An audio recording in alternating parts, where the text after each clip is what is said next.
Up there in the board in the orange folder labeled Tuesday. If you're missing the review, it is right here next to me.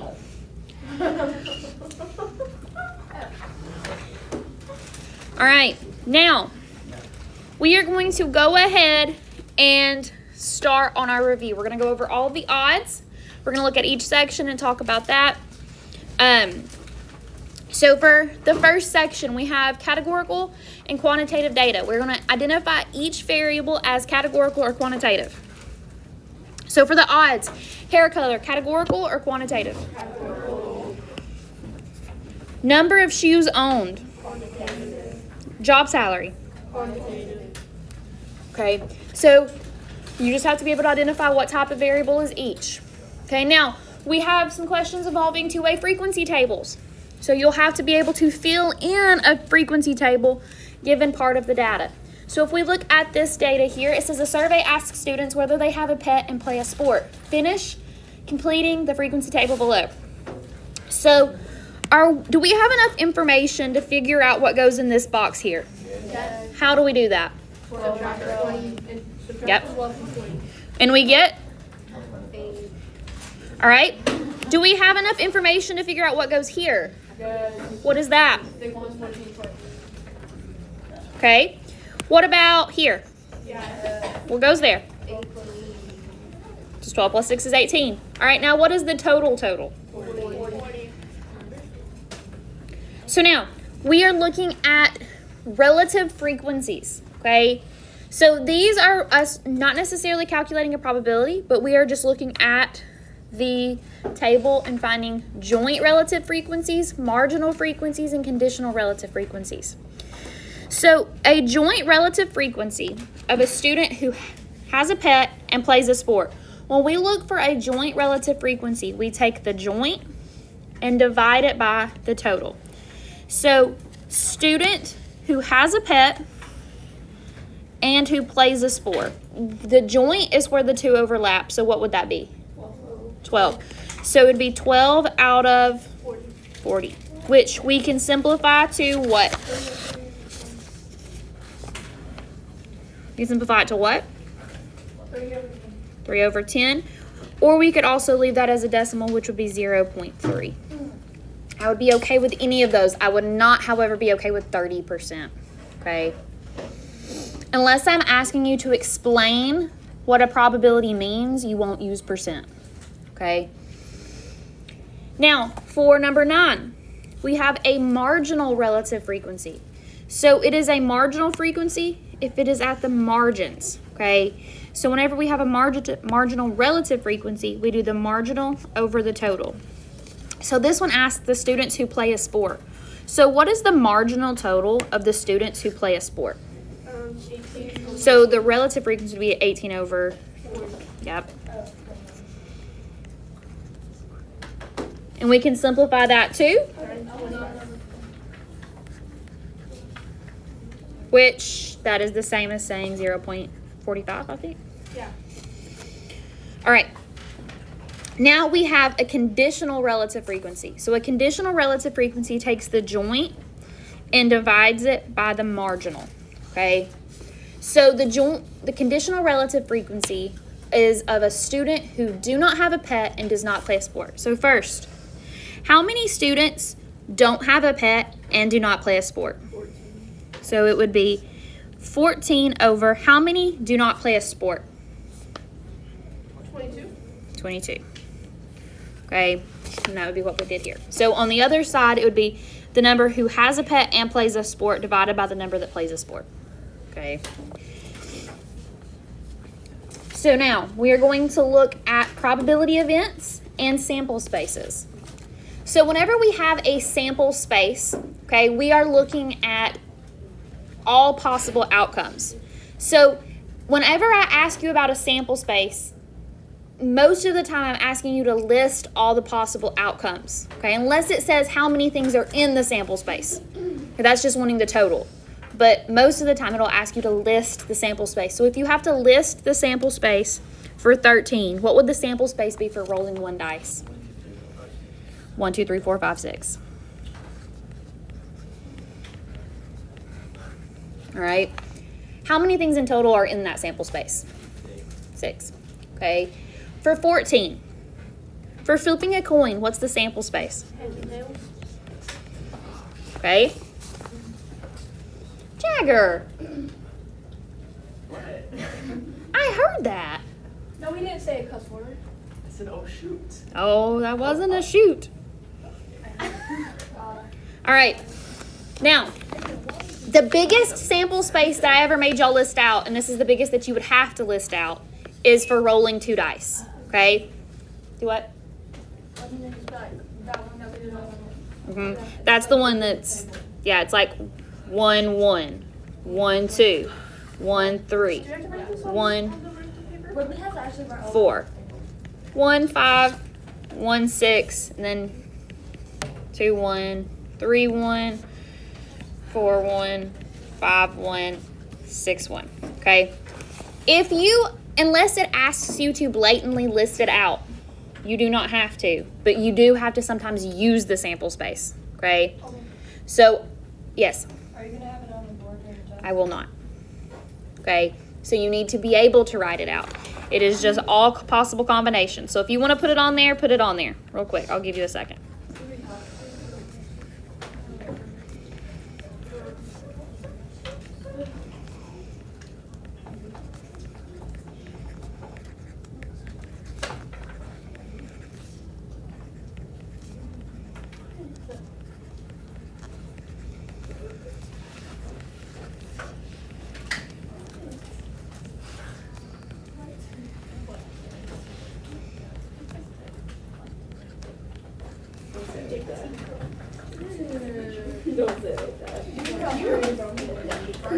All right.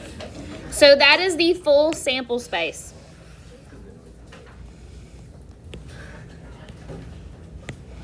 So now, what is the sample space for high school grade levels? 9, 10, 11, 12. Yep.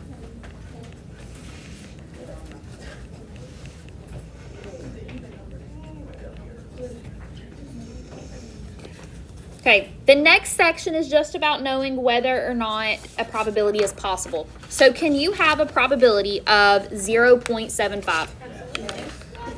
Can you have a probability of negative 2/3? Of 1? Yes. Of 8/5? Why not? It is more than 1. Okay, probabilities have to be greater than or equal to 0 or less than or equal to 1. It has to be in between 2. Yes, ma'am. It may be out of order. Some of those are out of order. Flip through and find it. That was because it did weird, and then I had already printed so many of them that it would just, it is in there though, I promise. You just have to flip and find it. Yep. I apologize for that. I don't know what happened, but at the point that I had realized it was already the 4th time I had printed them. And I was 50 in, and I was like, oh, well, at least all the pages are there. Because I had already messed it up like 12 times. So I was having a struggle bus moment, and it's fine. Okay? As long as you have all of the pages, you are good. That is also part of why the page numbers are at the bottom. So, like, you can go all based off the page numbers, what page you need to be on. Okay? Now, question 19. Okay? So question 19 uses that sample space for having 2 dice. Okay? That is the sample space for this question. All of these probabilities come from this sample space. Okay? So if we have 2 fair dice that are being rolled, okay, that is what we get, all of our options. How many total options do we have there? 36. Okay? Okay, now, if we start looking at the actual questions, how many of those have a sum of 5? Okay, which ones? 4 1, 3 2, 2 3, and 1 4. Yep. So the probability of having a sum of 5 is going to be 4 out of 36. We can simplify that to 1 over 9. All right. We can also have them with a sum of 10. So how many of them have a sum of 10? Which ones? 6 4 5 4 6. Okay, so we would do 3 out of 36. Okay? For the next one, we have a probability with a sum of 6 or a sum of 11. Okay? Are those two things mutually exclusive? Remember, mutually exclusive means they cannot happen at the same time. Can you have a sum of 6 and a sum of 11 at the same time? Yeah. No. No. Okay? They are mutually exclusive events. Okay? When you have two mutually exclusive events, you just add the probabilities of the two together. Okay? So, first, we are going to find the probability of having a sum of 6. How many of those have an option for a sum of 6? Okay, which ones? 5, 1, 4, 2, 3, 2, 4, 1, 5. Okay, so we would have 5 over 36 plus. Now, how many of those have a sum of 11? 2, Okay, which ones? 6, 5, 5, 6. Okay, so 2 over 36. Okay, we can just add those together slowly because they are mutually exclusive. They cannot happen at the same time. Okay, because if we look at the general addition rule, it is the two probabilities minus them together, right? So if these can't happen at the same time, what's the probability of both of them happening at the same time? 0, right? If they can't happen at the same time, the probability of it happening is 0. Okay, so that is why we can just add them together. Now, what is 536 plus 2 out of 36? 7 out of 36. And can we simplify that at all? No. Okay, so that right there is good. We're good with our answer. You could also write it as 0.19. I'm good with whatever. Okay, then we do the same thing with D.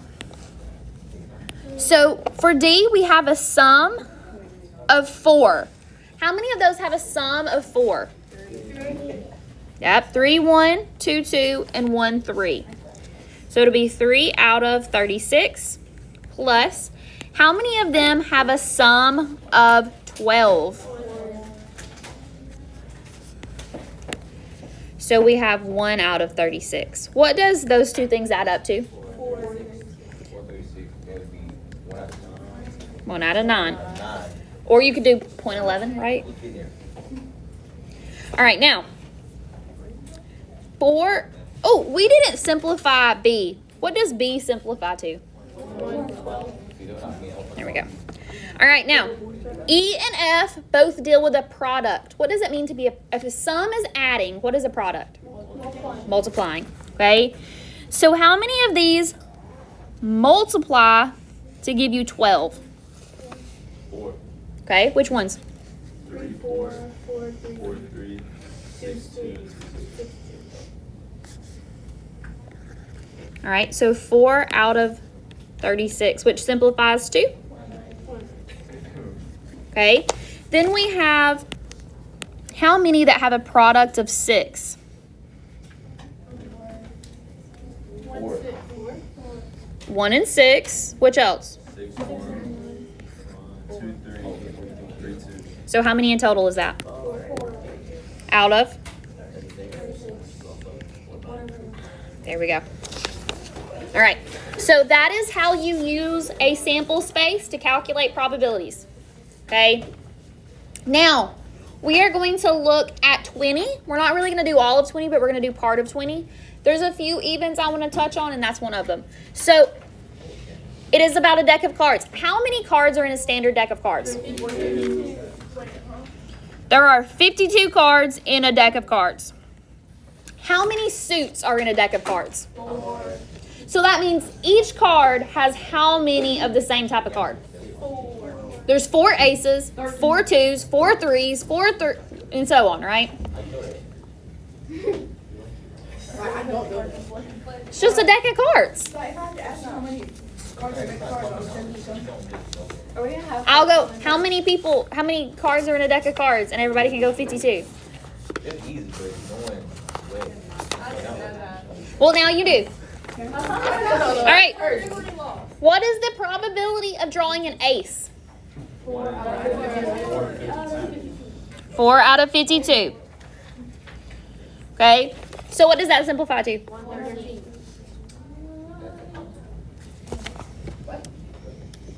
Oh, look at wrong problem child. Oh, it is. Okay, you're good.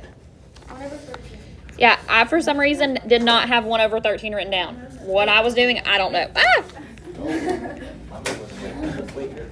Okay. I wrote 1 out of 8 for some reason. Why? I really don't know. All right, now, how many 6 of spades are in a deck of cards? 4. Because it's specifying 6 of spades. Yep, there's only 1 6 of spades. Yep. So 1 out of 52. Okay. How many face cards are in a deck of cards? 12. Okay, aces aren't face cards. Face cards are just kings, jacks, and queens. What about Jokers? Jokers don't count in a base deck. Yep. So it will be 12 out of 52, which what can we simplify that to? 3 over 13. 3 over 13. All right. So, what about the probability of drawing a 6 or a 7? Okay, first up, what if I just draw from the deck of cards? Can I draw both a 6 and a 7 at the same time? No. How many 6s are in a deck? 4. How many 7s are in a deck? 4. So 6 or 7 would be? 8. Because you get it? 6, 7, 8. I think I ate, personally.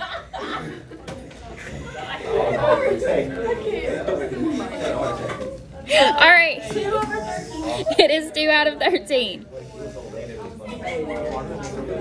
Exactly. That's where I shine.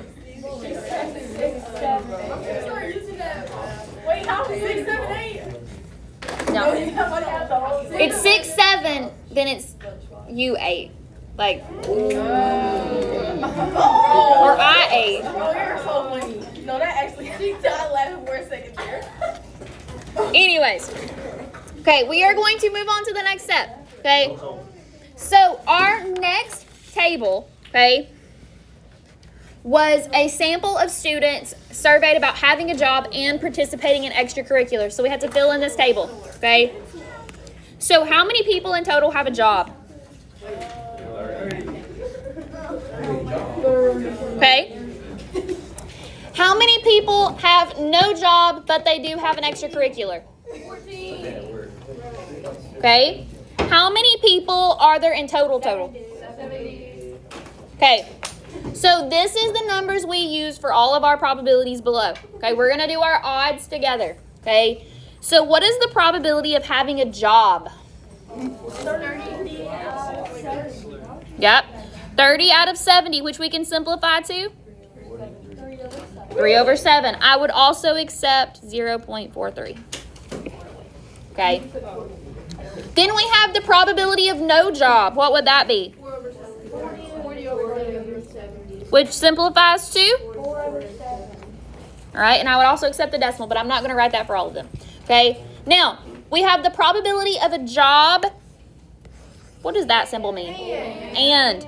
Okay, so a job and an extracurricular, that is where it overlaps. So that will be 18 over what? 70. Okay, which, what does that simplify to? 9 over 35. There we go. Now, 27, what is this symbol? Or. Okay, is having a job and not being in any extracurriculars mutually exclusive? Yes. No. No, because you can do both, right? As long as you can do both, it is not mutually exclusive. So that means we have to do the general addition rule, which means we're going to take the probability of having a job plus the probability of having no extracurriculars. Yeah, minus what? The probability of a job and no extracurricular. There we go. 12. Okay. So what is the probability of having a job again? 30 out of 70. Okay. Plus, what's the probability of having no extracurriculars? 38 out of 70. Minus 12. Minus 12 out of 70. Okay. So, out of, which simplifies to? 4. There we go. Okay. We have to use this formula because they are not mutually exclusive.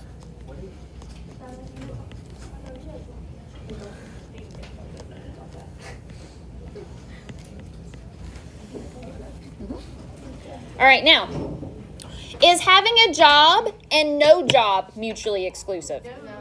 Can you have, yes, because can you have a job and can you also have no job at the same exact time? No.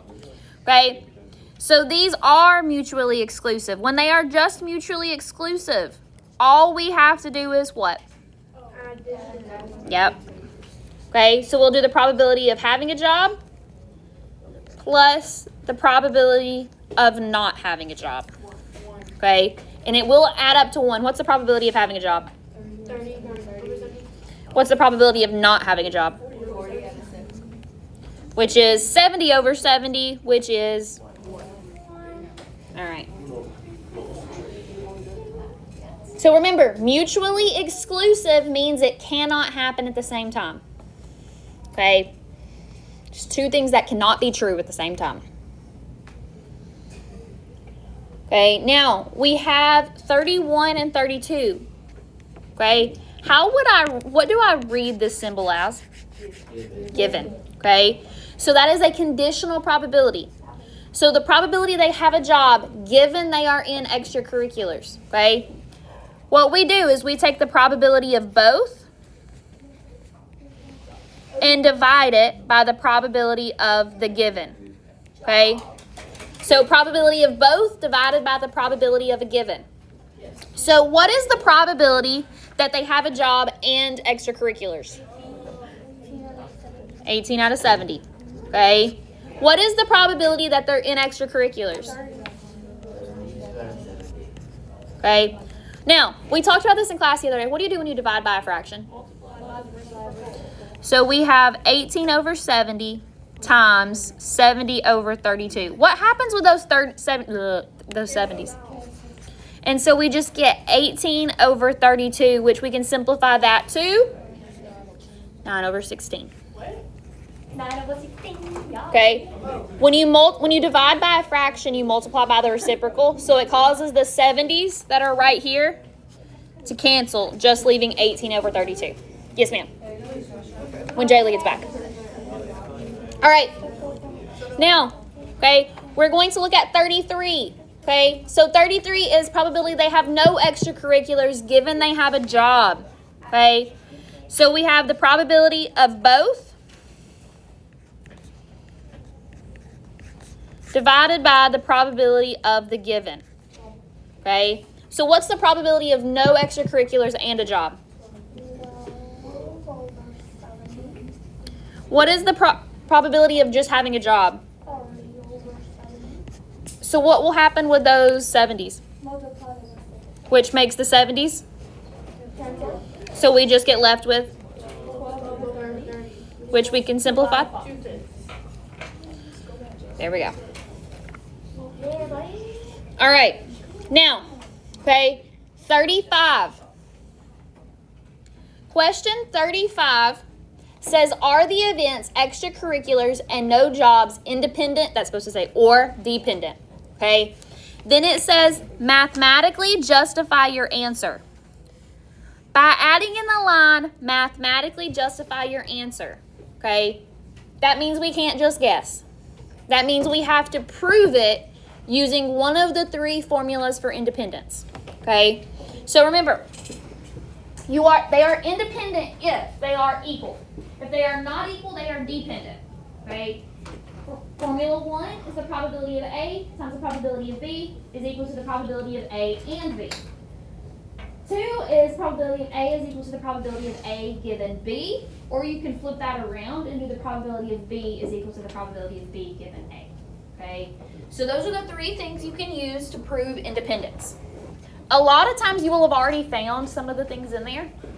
If you haven't already found one of your givens, like one of the conditional probabilities, I would probably just go ahead and use the first one, just because it tends to be the easiest, most direct path, unless you've already found one of the conditional probabilities you need. So for this problem, why don't we let A be our extracurriculars and B, no jobs. Okay, so we're going to use the first formula. So we're going to find the probability of A times the probability of B and see if it equals the probability of A and B. So what is the probability of having extracurriculars? Okay, times what's the probability of having no job? What's the probability of having extracurriculars and no job? What was that? 14? Wait, what? What was the question? Having extracurriculars and no job. Okay, 14 out of 70. Now, use your calculator, multiply these. Tell me what you get. That's a really big number. What is it? 64 over 245. Does that equal 14 over 70? So, is it independent or dependent?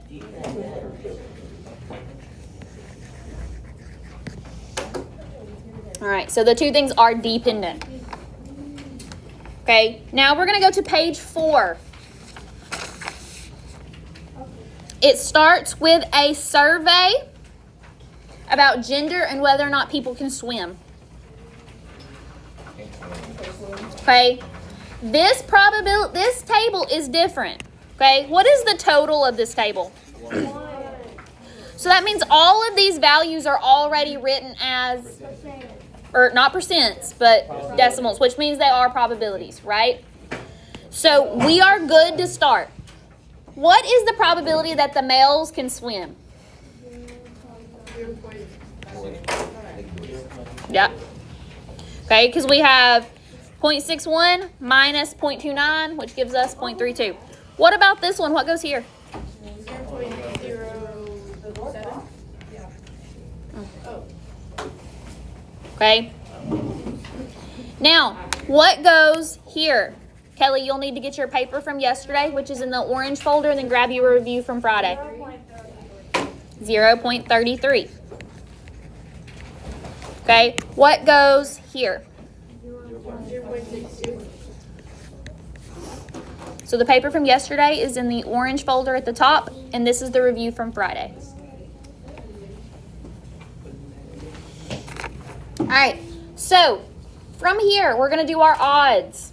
So what is the probability that the randomly selected person is female? 0.62. Love those. That's all you got to do. Okay? If it would be wrong, let's put it into the percent. Yes. Yes. Okay, we want it between 0 and 1. Oh, yeah. Okay? Now, what's the probability that they cannot swim or they're male? So, is cannot swim and male mutually exclusive?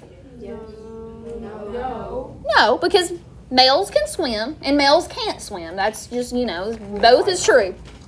Okay? Now, since they are not mutually exclusive, okay? Remember, these are not mutually exclusive. So we have to use the general addition rule, okay? So we're going to do the probability of cannot swim plus the probability that they are a male minus the probability that they cannot swim and they're a male, okay? So what is the probability that they cannot swim? 0.39. Okay, what is the probability that they are male? 0.3. What is the probability that they cannot swim and they're male? 0.06. So if you put that all in your calculator, what do you get? 0.71. That is correct. Okay. For 41, okay, we have the probability that they cannot swim and they're female. What is that? 0.33, because we just find where it cannot swim and female. All right, now, how do I read 43? Yep. Probability that the randomly selected person cannot swim given that they are a female. So to do this, we do the probability of both, so cannot swim and female, divided by the probability of the given. What is the probability that they cannot swim and they're female? What is the probability that they are female? So what is 0.33 divided by 0.62? Point what? And if I ask you to explain that, that's when you could say 53% of the people that females can't swim or something like that. The only time you use percents is if I ask you to explain what this means. That's the only time you use percent, is if I ask you to explain what a probability means. Yeah, I confused myself. It's okay. Okay, for 45, okay, we have the probability that they're male given that they cannot swim. So we have the probability of male and cannot swim divided by the probability of cannot swim. What is the probability that they're a man and they can't swim? 0.06. What is the probability that they cannot swim? 0.2. Wait. Yep. And if we divide those, we get 0.15.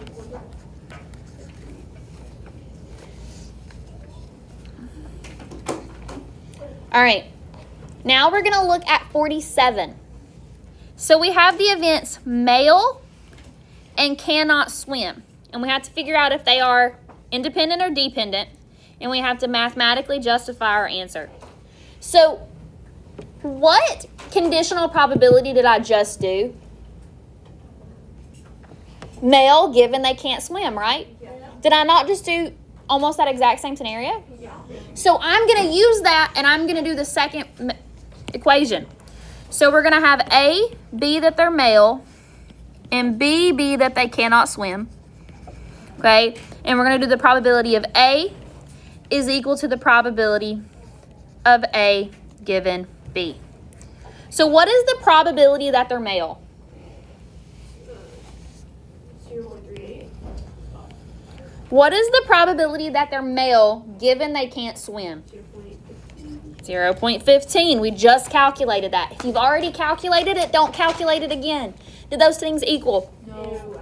So that means they are? Dependent. All right. Now we're on page 5. Yes. I went over 47, but not 46. Get out, Chloe, Rob now. Yes, I can. So we are going to, we're going to let A be male and B be cannot swim. I just found the probability that males, given they can't swim, right? I just found that conditional probability. So I'm going to use that rule right there, okay? And so the probability that they're male is 0.38 equals the probability that they're male given they can't swim. So that's this right here that we just calculated was 0.15. They don't equal, so they're dependent, okay? Most of the time, it will have got you to at least do some of the probabilities previously, but you can use any of the methods you want. It does not matter. Whichever one you feel comfortable in, use it, okay? I don't care, okay? Just as long as it is one of those three and you prove independence with it, I'm good. So now we're going to look at page 5. Page 5 is all about compound events. Those are what we did yesterday, okay? Those are the ones with the thens in them. If this happens, then this happens. And what did we do when they had the then in there? Why would you do that? That was rude. Okay, well, what is happening? Anyways, what do you do when there is a then in there? How do I calculate a probability if there's a then in there? Multiply. Multiply them. Yep. That's what we did yesterday. Okay, so with these, it will ask you if they're independent or dependent. Do any of these ask you to prove if they're independent or dependent? No. No. You can just say whether or not they are. These will be ones that you can very clearly tell. Okay? Is flipping a coin independent or dependent? Independent. Independent. Because each coin flip is fully independent. It does not matter what you flip once to get the next one. Okay? So now, we're going to look at this. Okay?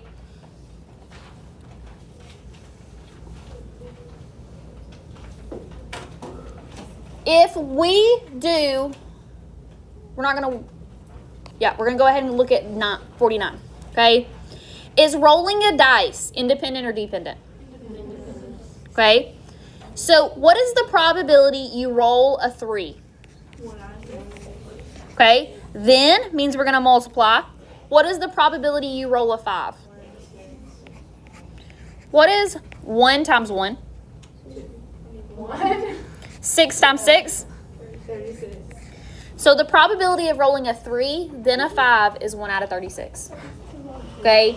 You find each probability and multiply them together. All right. Now, we're going to look at B. Okay? So, what is the probability you roll an even number? What is the probability that you roll another even number? So, if we multiply those together, what is 3 times 3? 6 times 6? And can we simplify that? To what?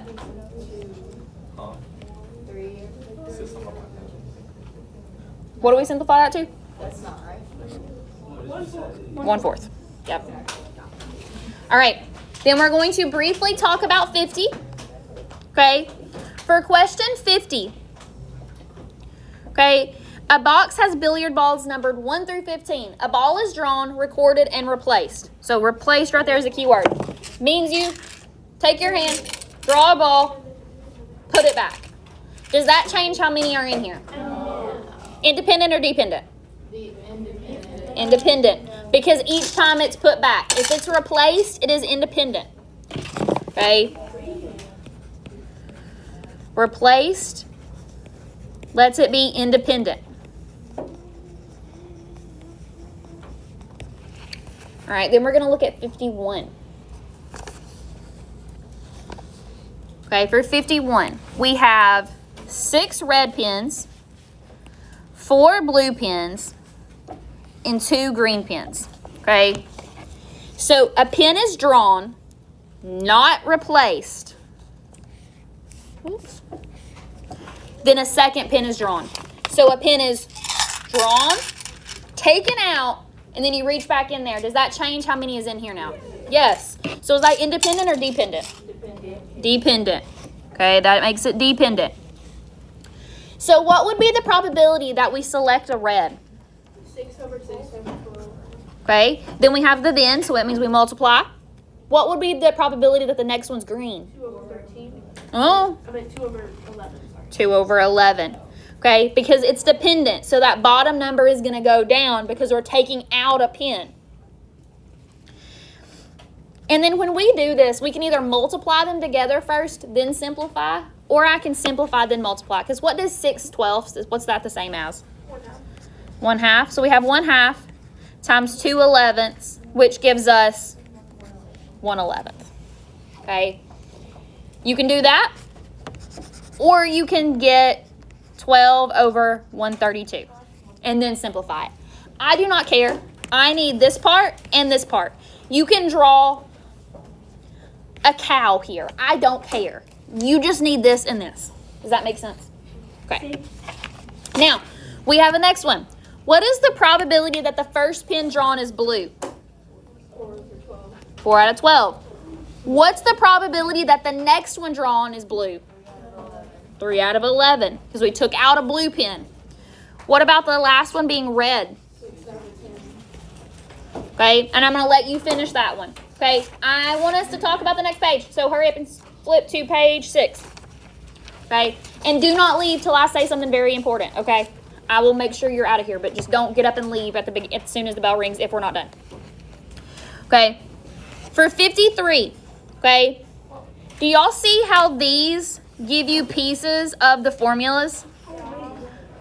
Use the formula that the pieces give you.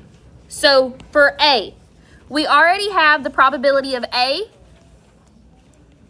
times the probability of B, and it gives us the probability of A and B.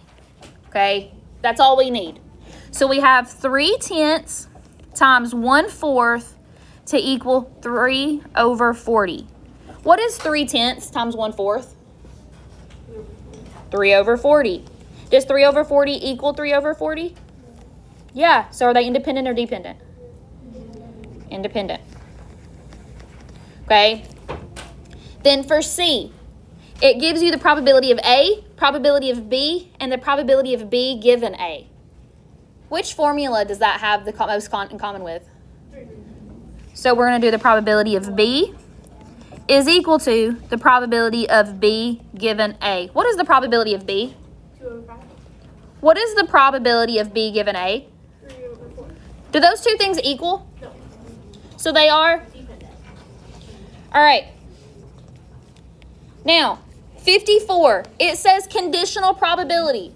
So you use one of the ones that are conditional. 55 says use multiplication, so use that first equation. Now, last thing, arguably one of the most important things I will say. Listen up, because this is only coming out of my mouth one time. Okay. Okay? I am not giving you formulas. You can have one singular 3x5 inch note card for your test. This has to be this size. It cannot be bigger. Anything bigger gets thrown away. Okay? You will turn this in with your test. Okay? I will see everything on your note card. Okay? Make your note card with whatever you need on it. If you need a note card, I have some sitting up here. Okay. And good luck. Your test is tomorrow. Oh, and your review's due tomorrow.